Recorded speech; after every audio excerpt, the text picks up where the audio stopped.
The call came in at 3:47 a.m., and the first thing the woman said was, "Please don't put me on hold. If you put me on hold, he'll know I'm talking to you. My name is Ray Okafor.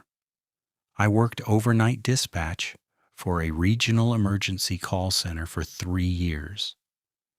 I took thousands of calls, domestics, accidents, medical collapses, the occasional false alarm from a panicked homeowner who turned out to have a raccoon in the attic. I never took a call like hers, and I never found out what happened to her. That's the part that still wakes me at night.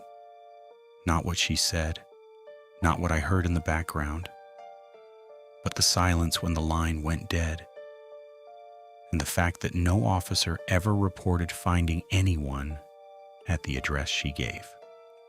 This is the account of the call I received on the 14th of March, 3 years ago. I'm putting it on record now because I've recently learned I wasn't the only dispatcher who received a call from that number that night. There were 4 of us in 4 different cities simultaneously. The call center was quiet at that hour, the post-midnight lull before the 4 a.m. surge that tends to accompany bar closings, and the particular desperation of very late or very early. I had 2 calls ahead of me in the queue, both holding, both low-priority welfare checks. I picked up the incoming line on the second ring. "Emergency services, what's your emergency?" A breath. Then, "Please don't put me on hold. If you put me on hold, he'll know I'm talking to you." The voice was a woman's. Mid-30s, I estimated, though stress ages a voice. She was speaking very quietly, in the particular register of someone who needs to be heard, but cannot be overheard. "I'm here," I said. "I'm not going anywhere." "Can you tell me your name?" "Miriam." "Okay, Miriam, are you safe right now?" A pause that lasted exactly long enough to be frightening. "He's downstairs. He doesn't know I have the phone. It's my daughter's. He took mine." "Is there someone in your home? Who is threatening you?" "He's been outside since 11. He was just watching the house. And then..." She stopped. A sound in the background, I logged it as a door, internal downstairs. "He got in. I don't know how. I checked everything. I checked everything before dark." I was already routing the call, flagging the address she gave in a low, controlled voice, pushing the priority flag. I had officers en route within 90 seconds. Textbook, clean. What was not textbook and not clean was what she said next.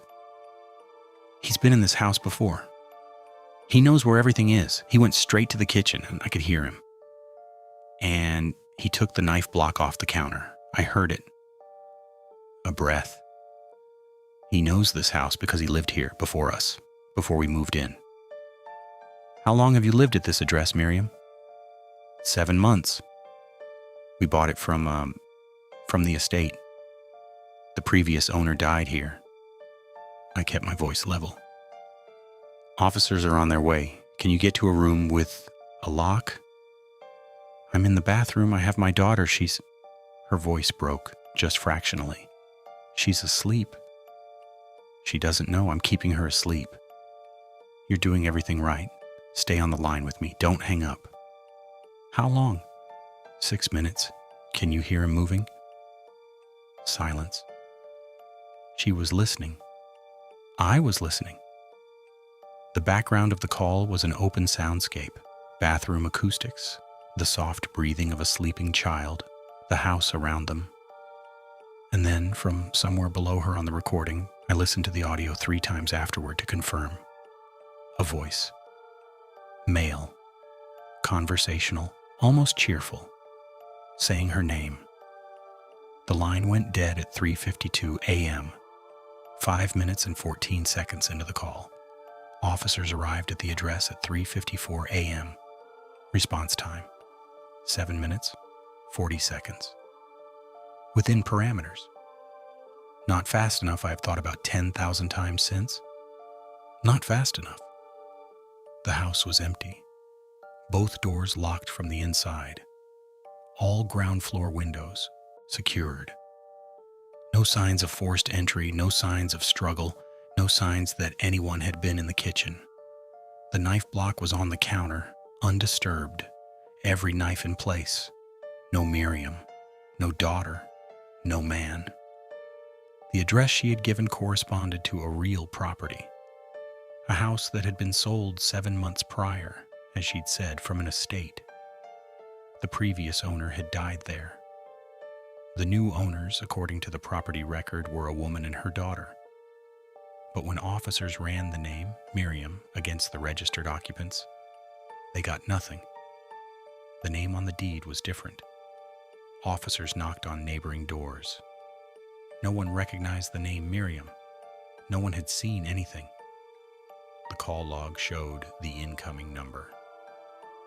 When the investigating officer traced it, it came back to a mobile registered to a woman who had died 4 years earlier. I sat with my supervisor the following morning and gave my statement and answered every question carefully and went home and did not sleep. 3 weeks later, a colleague from another dispatch center contacted me through a professional network. She had seen a note in an internal bulletin about my call, flagged as anomalous, filed, not resolved. She said she needed to speak with me. Her call, she told me, had come in at 3:47 a.m. on the same night. Same voice, same name, different city, different address, same deadline at 3:52 a.m., same empty house when officers arrived. There were 4 of us, 4 dispatchers, 4 cities, 1 voice, 1 call, 1 impossible, simultaneous 3:47 a.m. I don't know who Miriam was. I don't know if she needed help that night or if she was something else entirely. Something that used the voice of a frightened woman the way a fisherman uses a lure. What I know is that for 5 minutes and 14 seconds, I believed her completely. And I still don't know if that was the right thing to do. NeuroFear family, tell us where you're watching from right now. What time is it there? Drop it in the comments. We want to know. And subscribe to NeuroFear HQ so you never miss an episode of this series. Episode 2 drops soon, and it is worse. Much worse.